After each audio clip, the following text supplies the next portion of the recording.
Bună, dragii mei, bine ați venit la previziunile voastre pentru energia lunii noiembrie. Acestea se aplică tuturor celor care au soarele, ascendentul și luna în berbec.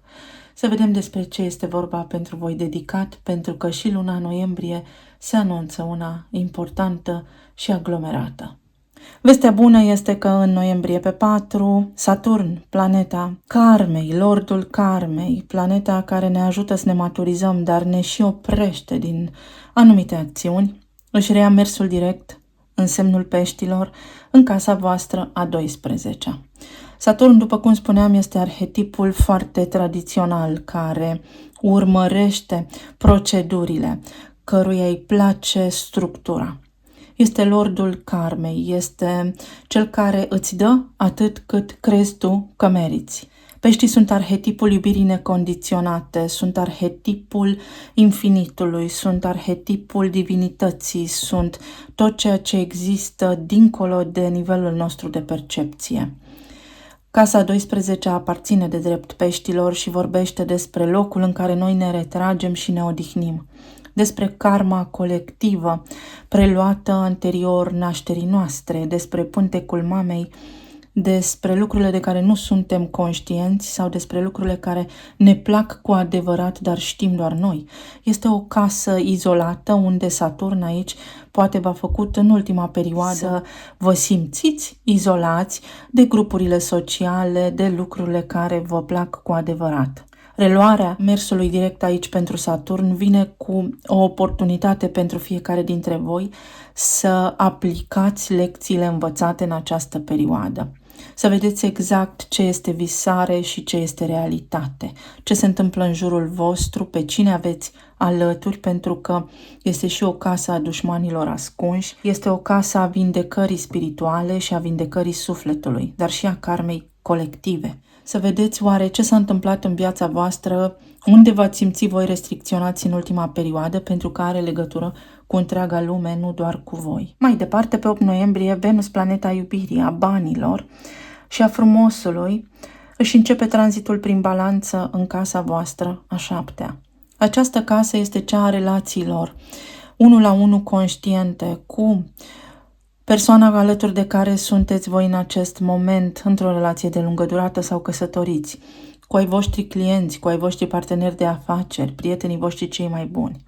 Venus se află aici în domiciliul la ea acasă, este o energie ușoară și magnetică, iar balanța este semnul relațiilor. Ei bine, în această lună, Venus aici vă poate aduce o energie mai ușoară în interacțiunea cu ceilalți, în interacțiunea cu cei cu care sunteți voi într-o relație de lungă durată.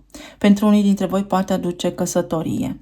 Pentru alții dintre voi aici, Venus vă oferă prilejul să luați toate punctele de vedere în calcul sau să aveți o energie mai blândă, să fiți mai rezilienți, mai calmi în relațiile pe care le aveți, să încheiați parteneriate corecte, cinstite cu ceilalți sau să vedeți că partenerul vostru de viață are față de voi un comportament mai natural, mai bun, mai blând, mai liniștit. Vă veți putea lua mai ușor angajamente, veți putea face mai ușor lucrurile care implică un parteneriat. Și interacțiunea dintre voi și ceilalți va deveni una mai armonioasă, mai clară, mai corectă. Mergem mai departe pe 10 noiembrie, Mercur intră în Săgetător din casa a 9-a. Iese din casa 8-a Scorpionului și intră în casa credinței, în casa spiritualității, în casa călătorilor pe distanțe lungi, în casa în care devii din student profesor. După ce poate va tulbura pe mulți dintre voi în casa 8-a în Scorpion și a scos la suprafață niște lucruri care posibil să vă fi deranjat, acum vine cu elan și optimism.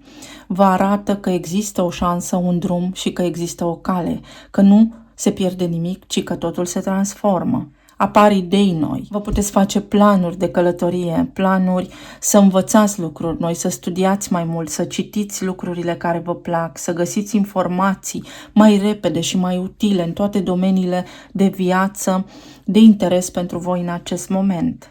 Săgetătorul înseamnă imagine de ansamblu. Este ca și când, dintr-o dată, aveți capacitatea să vedeți 360 de grade, lucrurile pe care înainte nici nu le puteați observa. Pe 13 noiembrie avem luna nouă din Scorpion, din casa voastră a 8-a. Această lună nouă se regăsește aici alături de Marte și de Soare. Vor fi toate în conjuncție. Avem ceea ce în astrologie se numește un stelium. O lună nouă înseamnă intenții noi. În casa Scorpionului, care are legătură cu puterea, cu sufletul, cu renașterea, cu purificarea sufletului, cu vindecarea și cu scoaterea la suprafața traumelor, a fricilor, pentru a fi depășite, pentru a fi eliminate. Aici, în casa 8-a, se regăsesc Marte și Soarele. Marte și Soare în Scorpion, în casa 8-a, înseamnă energie de războinic. Războinicul din voi este chemat în prima linie. Iar această primă linie apără sufletul vostru. Este o luptă pentru sufletul vostru, pentru puterea voastră interioară de a vă vindeca, de a elimina toxicul din viața voastră, tot ceea ce nu este curat, tot ceea ce nu a fost atins de lumină și de iubire, iese acum la suprafață, pentru ca voi să lăsați aceste lucruri să plece. Această conjuncție este una foarte importantă pentru că Scorpionul înseamnă ceea ce este ascuns, înseamnă conspirații, înseamnă mister, înseamnă ocult, înseamnă foarte multe lucruri, dar voi încerca să fac un clip separat despre toate acestea pe îndelete. Pentru voi aici o lună nouă spune noi parteneriate, banii celuilalt, pensie alimentară, asigurări, înseamnă putere, psihologie, mă simt în siguranță în intimitatea mea. Vă poate aduce acum prilejul să curățați, mai ales la nivel de energie sexuală dacă au existat blocaje. Casa 8-a este și casa chakrelor. Vă poate ajuta să vă deblocați chakra sacrală. Chakra sacrală are legătură cu energia sexuală, dar și cu creativitatea, cu forța vitală din voi. Vă veți simți energizați prin simpla voastră intenție. De acum, eu sunt propriul meu stăpân, mă simt în siguranță cu mine, cred și știu că sunt capabil și puternic să fac orice îmi face mie bine și nu afectează binele suprem al celuilalt. Numărul 13 este moartea, care înseamnă transformarea, deci este o energie foarte puternică pentru voi aici la nivel de casa 8-a, care are legătură cu trauma personală. Saturn își reia mersul direct în casa traumei colective și voi aici veți avea o lună nouă în Scorpion, dar și o conjuncție între Soare și Marte. Soarele ești tu, drag ascultătorule, forța vitală din tine. Karma colectivă intră în rezonanță cu karma ta personală sau poți descoperi cum se leagă viața ta față de ceea ce trăiește omenirea în acest moment. Și cum tu faci parte, de fapt, dintr-un întreg, cum există un sens în toate, mult mai complex, mult mai profund decât poate unii dintre noi îl înțelegem. Cheia pentru a rezolva provocările din această lună este prin credință, pentru că acolo unde se regăsește Saturn în Pești, îl găsim și pe Neptun, care înseamnă credința mea, prin puterea mea de a crede că există o forță divină, că sunt parte dintr-un plan, că am un sens și un rost aici, că nu m-am născut degeaba, vă va duce pe voi acolo unde vă este potrivit să fiți, pentru vindecare, pentru eliminarea traumelor și a durerii. Mai departe, pe 22, Soarele intră în Săgetător în casa a 9-a. Se alătură aici planetei Mercur și vine și spune da. Dacă tu ai planuri, vrei să evoluezi, vrei să faci ceva pentru tine, dacă tu asta crezi că poți face, așa să facem împreună. Este energie. Descoperi lucruri noi, te fascinează alte culturi, vrei să te muți din țară, vrei să vii acasă din țara în care ești, dacă nu ești în țara ta natală. Interacționezi cu oameni de altă cultură față de a ta. Te extinzi, vezi lucrurile diferit după luna nouă din Scorpion, vezi ceea ce înainte nu era văzut, vezi ceea ce înainte îți era ascuns sau tu nu puteai să vezi. Pe 24 noiembrie, Marte iese din casa 8-a și vine și el în Săgetător în casa a 9-a și spune sunt gata de atac, sunt gata să-mi schimb viața. Ăsta este un nou capitol din viața ta, un nou capitol prin care tu ai înțeles cine ești, un nou capitol prin care tu acum poți să reușești, îți poate fi bine. tu la nivel individual și tu la nivel de întreg. Marte în Săgetător este o energie foarte activă și foarte dinamică. Puteți să vă regăsiți în grupuri de oameni, să petreceți mai mult, să vă simțiți mai ușurați, să vă bucurați mai mult de viață în această lună. Cumva, noiembrie mereu a fost așa o lună drăguță, o energie care entuziasmează pentru că se apropie sărbătorile de iarnă. Și nu în ultimul rând, pe 27 noiembrie avem luna plină din Gemeni, din casa voastră a treia. Casa a treia are legătură cu drumurile pe care le faceți, cu studiile voastre, cu comunitatea, familia, cu modul în care comunicați și gândiți. Iar Gemenii, guvernatorul lor Mercur, se regăsește în opoziție în casa a noua, în Săgetător, care spune: ai studiat suficient, oare cum aplici lucrurile astea? Vezi că deja știi, vezi că ești deja capabil. Fii atent că tu știi deja asta, fii atent că tu ai experiență. Aici, Mercur, guvernatorul Gemenilor, este din student transformat în profesor, iar luna plină spune închei ceva, finalizezi ceva. Acum experiența voastră vă va ajuta în ceva măreț, vă descoperiți unii dintre voi sensul, vă veți simți foarte bine și foarte optimiști, veți vedea lucrurile pe care înainte nu le puteați vedea, așa cum am tot spus, dar care au legătură atât cu voi cât și cu o întreagă civilizație pentru cei care sunteți interesați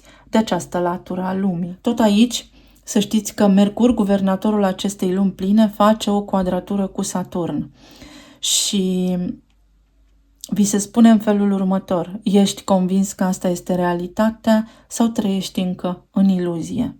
Credința ta este una solidă și corectă sau ești încă în confuzie?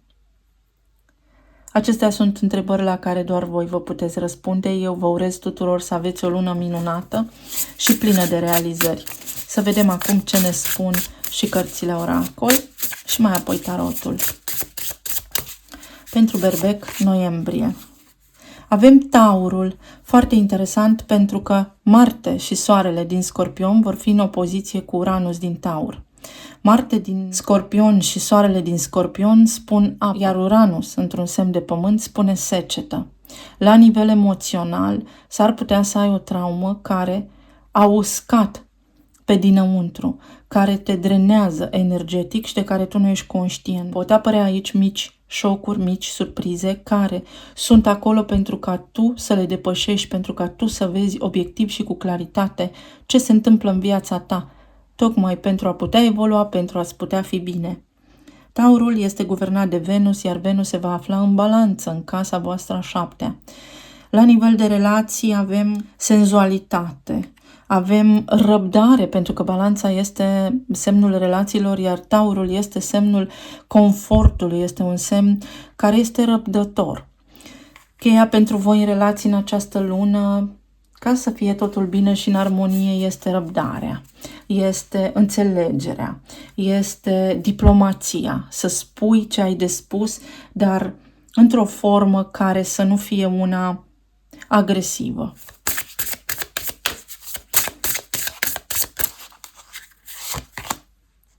Maturitate, 23. Pe 23, Soarele va fi în Săgetător și în Săgetător, acolo lângă Mercur, iată, vă va ajuta să vă deblocați comunicarea, să comunicați cu cineva care vă este în suflet, cu cineva care poate v-a trezit la viață sau cu cineva care v-a făcut să chestionați viața și lumea în care trăiți.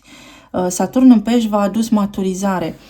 Peștii sunt și casa celor care nu mai sunt printre noi, care sunt dincolo, în alt plan vibrațional, pe altă frecvență cu noi. Iar aici voi vă puteți conecta cu linia voastră transgenerațională, cu neamul vostru, pentru, vedeți, a vă elibera de acordul pe care îl aveți cu aceștia, pentru a vă deslega karmic de ei. De ce? Pentru că din iubire pentru aceștia preluăm ceea ce ei nu au putut finaliza pe parcursul vieții lor, să ducem noi mai departe, să facem noi lumină. Da, războinicul luminii, însă lumina nu funcționează fără întuneric. Lumina nu este lumină fără întuneric și întunericul nu este întuneric fără lumină. Este o lună de echilibru unde voi, prin relațiile voastre, în raport cu ceilalți, puteți să vă aduceți bucurie în suflet și reușită și foarte multă iubire și față de ei, dar și față de voi înșivă.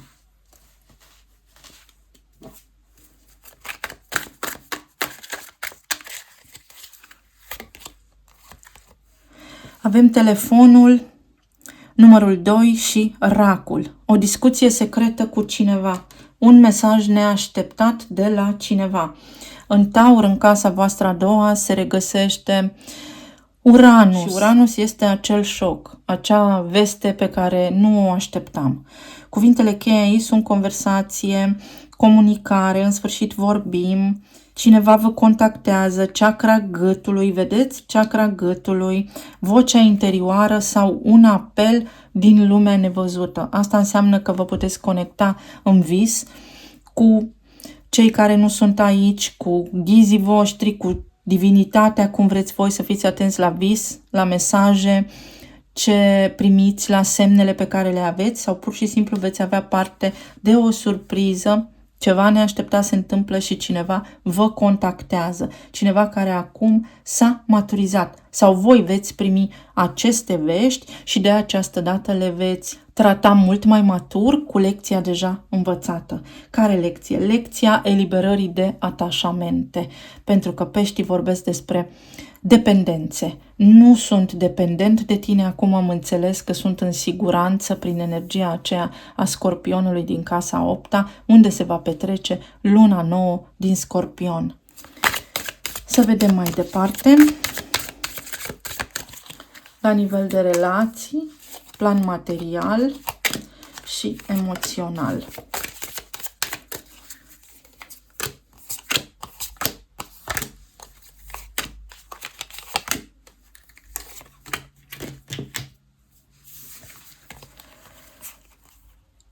La nivel de relații, avem 7 de spade, 10 de spade, 5 de cupe și regina de cupe. În primul rând, pentru cei care sunteți singuri, dar văduvi. Acesta, foarte interesant mesajul, știți că citirile mele sunt profunde și luați de aici doar mesajele cu care rezonați voi. Deci pentru cei care sunteți singuri și văduvi, v-ați pierdut partenerul, partenera.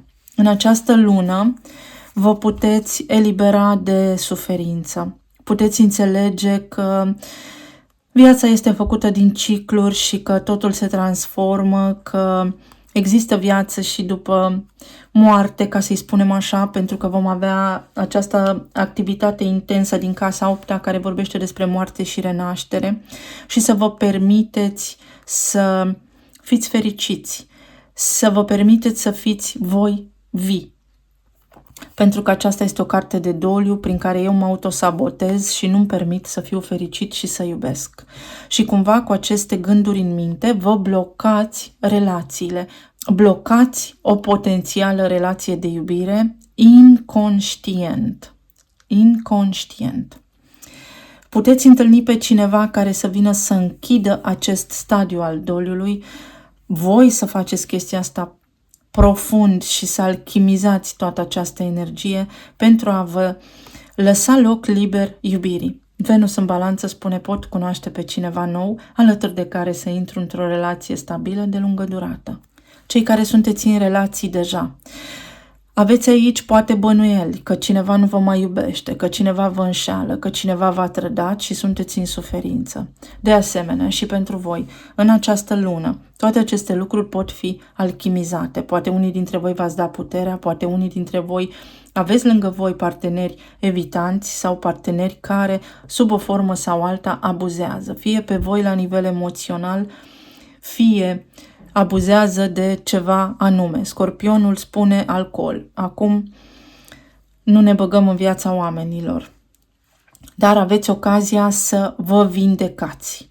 Fie de aceste abuzuri din relații, fie să lăsați deoparte niște traume personale voi și partenerii voștri care vă încurcă realmente bunul mers în căsnicie, în relație, în familia voastră. Se duc departe de voi cu voința voastră și prin intenția voastră la acea lună nouă aceste lucruri care v-au tras în jos, care v-au afectat aici pe pământ, Uranus în Taur, la nivel emoțional, Soarele, Luna și Marte din Scorpion. Revine apa. Apa este esența vieții. Renașteți în această lună, cei care sunteți într-o relație, într-o formă sau alta, fiecare după caz și după cum rezonează, veți avea parte de o lună mai bună. Veți vedea mișcare, veți vedea sentimente, veți vedea iubire în jurul vostru. Pentru cei care sunteți separați, voi nu puteți trece peste trădarea cuiva și să știți că purtați această suferință în suflet, iar iubirea voastră toată este îndreptată către trecut, dar este neclar, este o poticnire aici, este o opreliște, este pentru unii dintre voi în zadar să rămâneți blocați aici în trecut.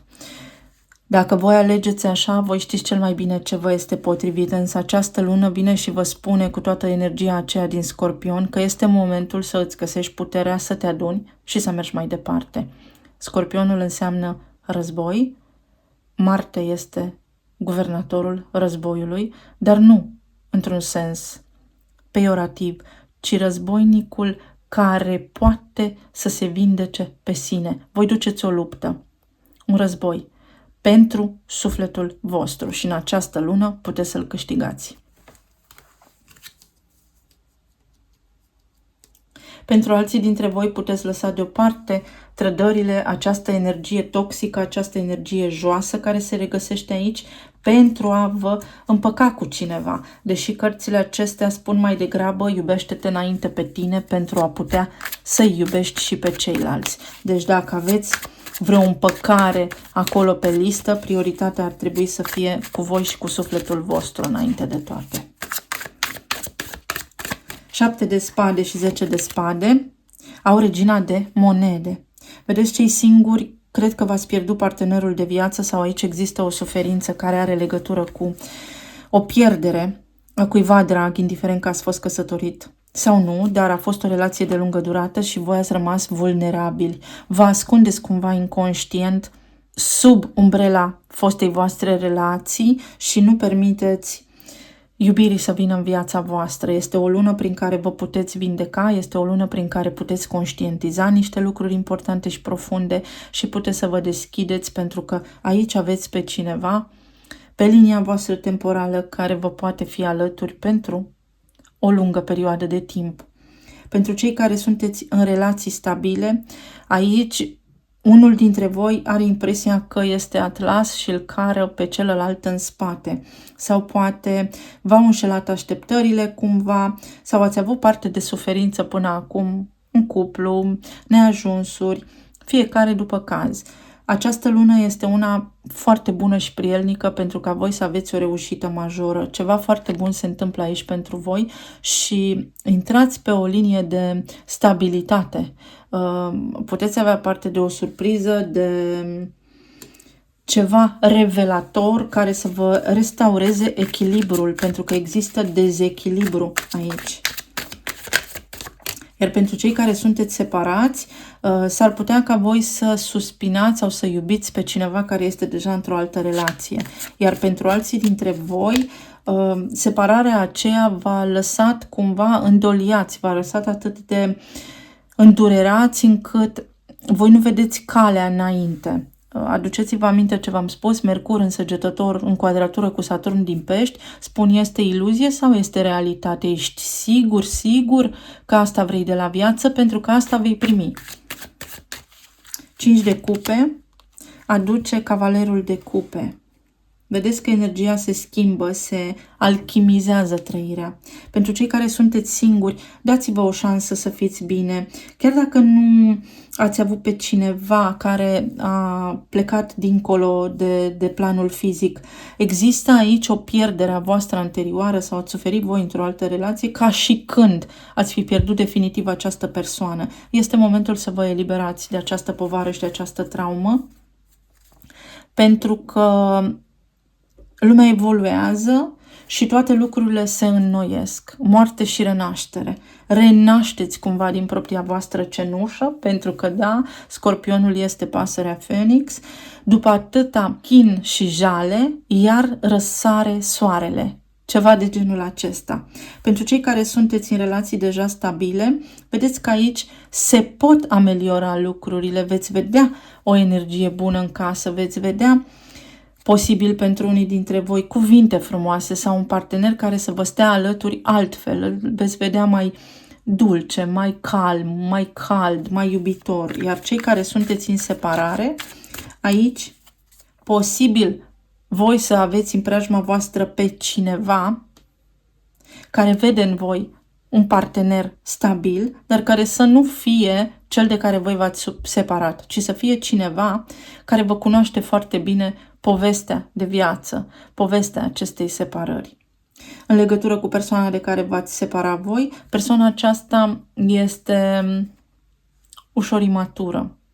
Mai are lupte multe de dus, mai are multe lecții karmice de depășit, de învățat. Iubește mai mult pe sine, dar nu într-o vibrație înaltă, ci într-o vibrație în care îi place viața bună, dar fără să se implice foarte mult. Altora dintre voi, cineva din trecutul vostru, vă poate face o ofertă, poate realiza cât de mult vă iubește, dar după lungi lupte. Sunt lupte seculare aici. Iar regina de cupe are regele de bâte. Este o energie a leului, dar este o energie de foc, iar voi aveți leul în casa a 5-a. Iubire nouă, pasiune nouă, copiii mei sunt bine sau copilul interior din mine se vindecă, vedeți? Aici sunt două arhetipuri, tânăr, matur. Regele acesta de bâte spune, sunt bine cu mine, sunt conștient de mine, vreau să fiu iubit pentru că pot să iubesc. Cei singuri puteți întâlni pe cineva care să vadă în voi partenerul perfect de viață pentru ei.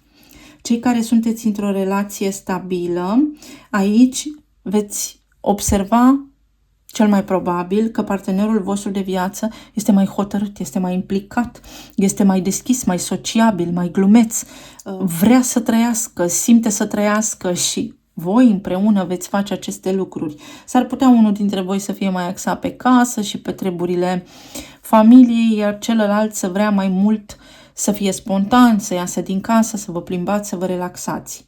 Iar pentru cei care sunteți în separare, aici cineva vă vede de la distanță, foarte magnetici, dintr-o dată, dar așa pe nepusă masă, cineva vă poate suna. Acesta este potențialul cel mai apropiat de manifestare. Neașteptat, neașteptat. Atunci când se va produce opoziția dintre Soare, Marte și Uranus, s-ar putea să aveți o surpriză. Cineva care simte pentru voi o pasiune care îi face inima să iasă din piept. Berbec, noiembrie, relații. Vedeți, avem treburi nefinalizate. Nu este încă gata. Funcționăm în tipare. Avem un bagaj emoțional aici care ne ține în loc din evoluție. Cei singuri, v-am spus ce am văzut aici, fie aveți o traumă profundă de separare prin plecarea celor cu care ați fost într-o relație din planul fizic, fie o relație dinainte v-a zguduit atât de tare încât voi nu puteți depăși acest moment și nu vă dați seama de aceste lucruri. Cei care sunteți într-o relație stabilă, vedeți aici, partenerul, exact cum am spus, în această lună va fi mai iubitor, mai drăguț, face complimente, veți simți un real sprijin din partea sa, iar pentru cei care sunteți separați, pentru unii dintre voi, acest om este la casa sa, deși pe voi v-a lăsat cu ochii efectiv în soare, nu v-a relatat concret motivul separării, iar pentru alții dintre voi, acest partener în sfârșit vede în voi un om hotărât, un om foarte dinamic, un om foarte atrăgător. Se simte magnetic întors înapoi către voi, atras înapoi de voi, pentru că să știți că are sentimente pentru voi. Sau s-a maturizat între timp și acum știe ce vrea. La nivel de plan financiar avem 8 de cupe, pajul de cupe și roata destinului. Aici, la nivel de plan material, să știți că veți observa o îmbunătățire. Fie vă ajung banii, fie vă faceți niște plăceri în această lună, fie primiți ajutor de la copii, fie veți călători alături de copiii voștri, merge să-i vedeți sau vin ei la voi. În tot cazul, este o lună în care vă îndreptați către 9 de cupe, către lucruri mai ușoare. Pentru cei care lucrați, se îndepărtează de voi această energie toxică, pentru că acolo cu energia din casa 8-a vorbim despre banii celorlalți. Veți putea vedea creșteri în afaceri, creșteri în vânzări, oferte, o ofertă, o șansă care apare de nicăieri pentru voi. Este o lună foarte bună cu roata destinului aici. Poate fi un câștig, cât de mic, dar e câștig. Ce lăsați în urmă cu 8 de cupe aici? 6 de cupe. Lăsați în urmă o situație recurentă. Poate lipsa banilor, poate provocări la serviciu, ceva ce a tot rulat, da? 6 de cupe este acest tipar în care ne tot învârtim, care se repetă. Se spune cartea sufletelor pereche. În cazul acesta financiar este ceva cu care voi tot vă întâlneați. Făceați ce făceați, ajungeați în această situație, fie fără bani sau fie într-un blocaj financiar sau fie nu primeați răspunsuri, lucrurile mergeau mai greu sau acolo, aici, în zona aceasta materială, vă opreați într-un zid și nu găseați ușa. În această lună apare dintr-o dată ușa, poate chiar și când voi nu o căutați. Deci, pentru alții dintre voi s-ar putea să vă aducă un suflet pereche alături de care voi ați lucrat și a fost așa o iubire visată, o iubire știută de fiecare dintre voi separat, dar tăcută, care s-a petrecut în casa 12-a, în alt plan, în planul astral, să fie așa visare multă. Și roata destinului ce aduce aici? Regele de bâte, vedeți? Roata destinului aduce schimbarea voastră în această lună la nivel vibrațional, este o infuzie. Voi, berbecii, sunteți guvernați de Marte, dar Marte este și co-guvernatorul Scorpionului, deci este o forță vitală de neoprit, este ceva foarte bun, foarte benefic care se întâmplă pentru voi în această lună. Unii dintre voi puteți fi promovați, alții dintre voi aveți tăria, puterea să faceți ceva ce înainte nu voiați sau vă era teamă, poate erați obosiți, nu vă simțeați bine. Să vedem la nivel financiar. Avem training sau cursuri, calificare, studii. Păi aveți luna plină din casa 3-a, iar luna plină din casa 3-a vorbește despre vreau să fac ceva, dar nu se nimerește, nu prea știu ce vreau să fac, vreau și nu știu ce vreau. În această lună veți primi claritate, vedeți aici avem cuvântul câștig. Ca să puteți câștiga trebuie să acționați și este un moment foarte bun să vă apucați de făcut ceva. Fie la locul vostru de muncă, chiar și dacă sunteți pensionați, este o lună în care voi puteți face ceva cu experiența voastră de până acum. Puteți beneficia din această experiență a voastră. Ce știți voi cel mai bine să faceți, talentul vostru nativ, în această lună vă va aduce beneficii și bucurie. La nivel emoțional avem 2 de monede, 7 de monede și regele de spade. Aici pentru unii dintre voi s-ar putea ca starea voastră de sănătate să fie una cronică sau să aveți un fel de patologie pentru care tot mergeți la doctor. Veți putea vedea în această lună că lucrurile se ameliorează sau cel puțin nu avansează. Dacă vreți să vă simțiți mai bine, casa sănătății este casa a 6-a, a Fecioarei, iar guvernatorul Fecioarei este Mercur, care se va afla în casa a 9-a Săgetător. Veți simți că vă mișcați mai ușor, veți simți că veți avea mai multă energie, veți simți că vă porniți la drum mai ușor sau veți avea mai mult chef de viață. Este o lună în care să nu vă lăsați apăsați de griji sau unii dintre voi aici s-ar putea să aveți provocări cu ceva executor judecătoresc sau cu vreo autoritate. Încercați să găsiți echilibrul în această poveste pentru că există o soluție optimă aici pentru voi. Dacă v-au apăsat grijile financiare, aici acestea se pot rezolva prin a vă documenta într-o anumită privință, cea care se aplică pentru voi. Stați așa. Ce încercați voi să descoperiți aici cu 2 de monede? Soarele. Soarele din Săgetător, care va fi alături de Mercur acolo, vă va ajuta pe voi să vedeți calea în ceață, să vedeți lumina prin întuneric. Veți avea o stare de sănătate mai bună în această lună, veți avea mai mult entuziasm, mai mult chef de viață, mai mult chef să discutați cu ceilalți și nebunul. Vedeți? Un drum nou, o nouă cale, exact cum am spus în intro. Un nou capitol din viața ta se deschide. Voi închideți ceva la nivel de karmă personală și karmă colectivă foarte puternic. Ceva ce nu știți, nici măcar nu știți, dar are legătură cu neamul vostru, familia voastră, absolut toată familia voastră, soțul, soția, părinții, copiii și aceste lucruri se închid, da? Prin alchimizare, prin conștientizare, prin ajutor din tărâmul nevăzut. Tot ceea ce trăiești astăzi funcționează pentru binele tău cel mai înalt. Ai trăit, ai experimentat, ai avut o viață așa cum ai avut, dar are legătură cu evoluția ta, are legătură cu faptul că și tu ai creat parte din întâmplările pe care le-ai atras și toate acestea, iată, îți oferă ție un nou capitol din viața ta. Foarte bună energia!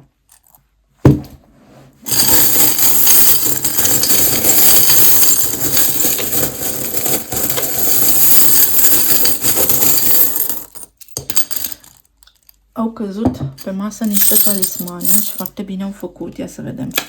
Este o barcă, o călătorie.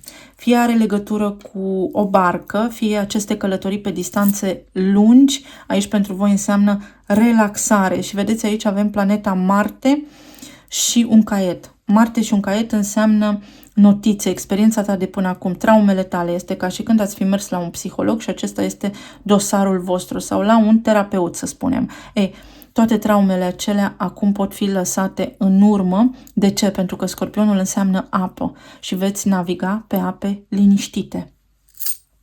O chitară este o lună în care vă veți simți mai bine, mai amuzați, poate mergeți la concerte, poate plecați într-o excursie, într-o călătorie care vă bucură. Avem dopamina, veți avea vitalitate, veți avea o lună minunată.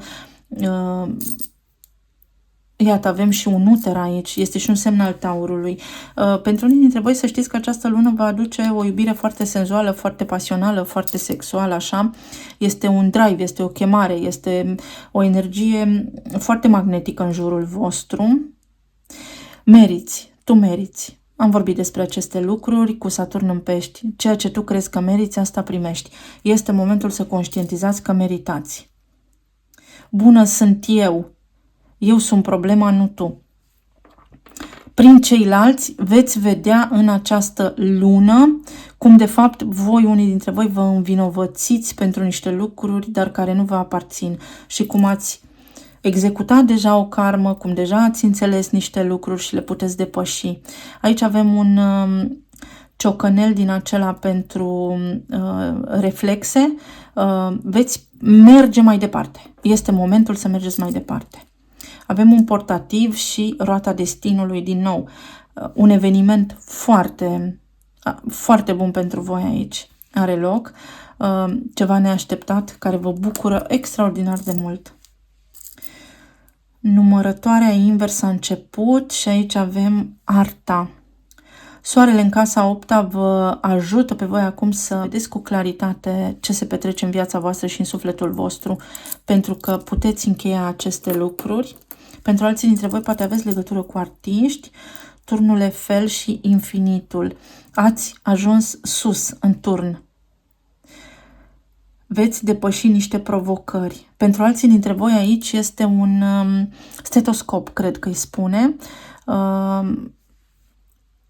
Îți aud bătăile inimii de la distanță. Îți măsor ritmul cardiac privindu-te.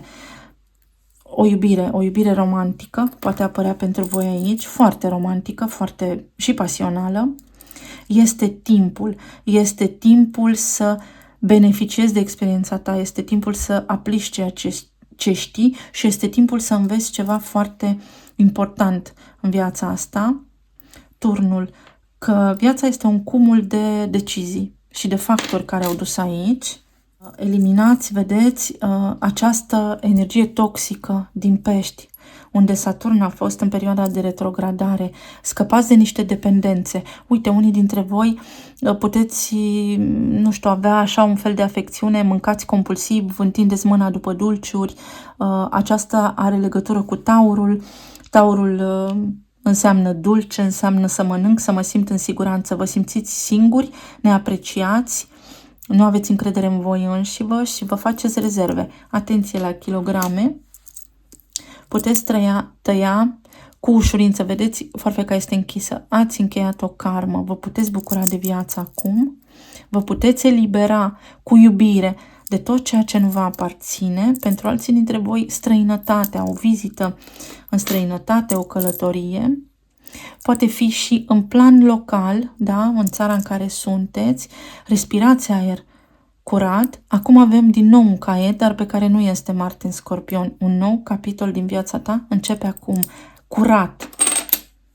Vespa, o motoretă, nu știu cum să-i spun, un motor, da? Pe care urcați și să aveți încredere în evoluția voastră și în drumul vostru. Alții dintre voi plecați într-o aventură.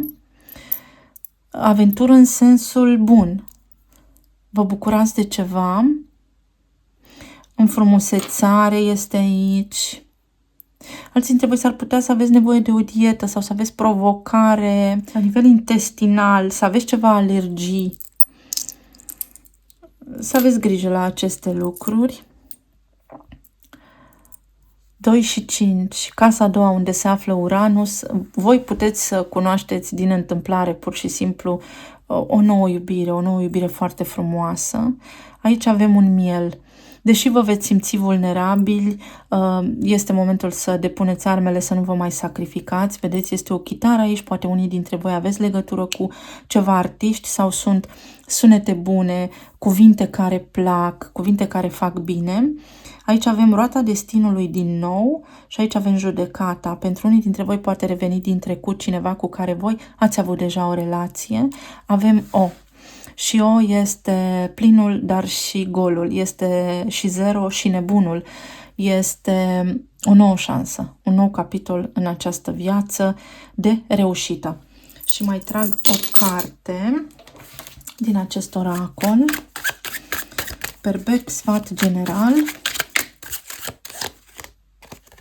Lupul. Dacă până acum ai fost singur sau te-ai simțit singur sau ai făcut lucrurile singur și tot timpul te-ai gândit ce să fac, cum să fac, în această lună, această energie te poate ajuta să îți capeți încrederea în tine, vei vedea că nu ești singur, vei vedea că poți să ai încredere în tine, vei vedea că anxietatea care te-a înconjurat până acum, gândurile, durerea, ți-au adus de fapt puterea, te-au făcut mai puternic și te poți elibera de karmă și vei vedea că în această lună te poți simți mai vioi, mai vitalizat, mai bucuros de viață.